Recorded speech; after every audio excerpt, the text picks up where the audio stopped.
अच्छे दोस्त थे। ये दोनों ही जंगल में सारा वक्त एक साथ गुजारते थे। हाथी अपने दोस्त कैंगरू का बहुत ख्याल रखता था। एक दिन कैंगरू हाथी से बोला, क्या मैं नदी के उस पार वाले बागीचे में जा सकता हूँ? वहाँ पे बहुत अच्छा घास और फल है। हाथी बोला, हाँ जरूर, लेकिन इस नदी में बहुत खतरनाक मगरमच्छ हैं। तुम्हें उनसे ध्यान रखना होगा। चलो मैं वहाँ तुम्हें ले जाता हूँ। हाँ ठीक है, मैं ख्याल रखूंगा। इस पर कैंगरू बहुत खुश हुआ और अपने दोस्त हाथी की पीठ पर बैठ गया। इस तरह हाथी अपने दोस्त को लेकर नदी को तेजी से पार करने लगा।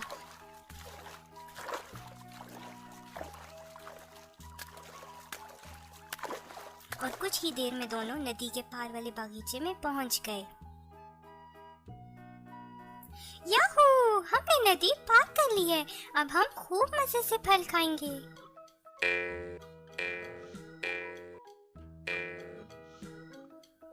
इस तरह दोनों ने जी भर के बहुत से फल खाए।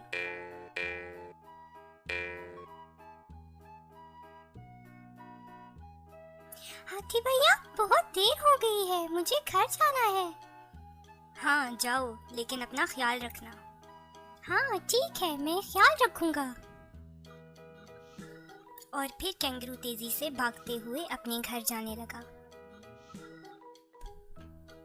जब वो नदी के पास पहुंचा तो वहां बहुत से मगरमच्छ देखकर वो घबरा गया, क्योंकि उसकी जान बचाने के लिए उसका दोस्त हाथी उसके पास नहीं था। कैंगरू को देखकर मगरमच्छ बहुत खुश हुए और सोचने लगे, अरे वाह, आज तो बहुत मजे का शिकार हाथ आया है। लेकिन उसने समझदारी से काम लिया और मगरमच्छ से बोला, मुझे जंगल के बादशाह ने नदी में मौजूद तमाम मगरमच्छों की गिनती के लिए भेजा है, ताकि वो अपने बच्चे की सालगिरह के दिन आप सबके लिए खाना भिजवा सकें। इसलिए आप सबको एक कतार में खड़े होना पड़ेगा, ताकि मुझे गिनने में आसानी हो।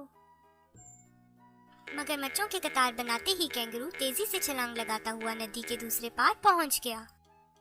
नदी के उस पार पहुंचकर कैंगरू बोला, सभी मगरमच्छ बहुत बेवकूफ हैं। जरा सी समझदारी आपको बहुत बड़ी मुसीबत से बचा सकती है।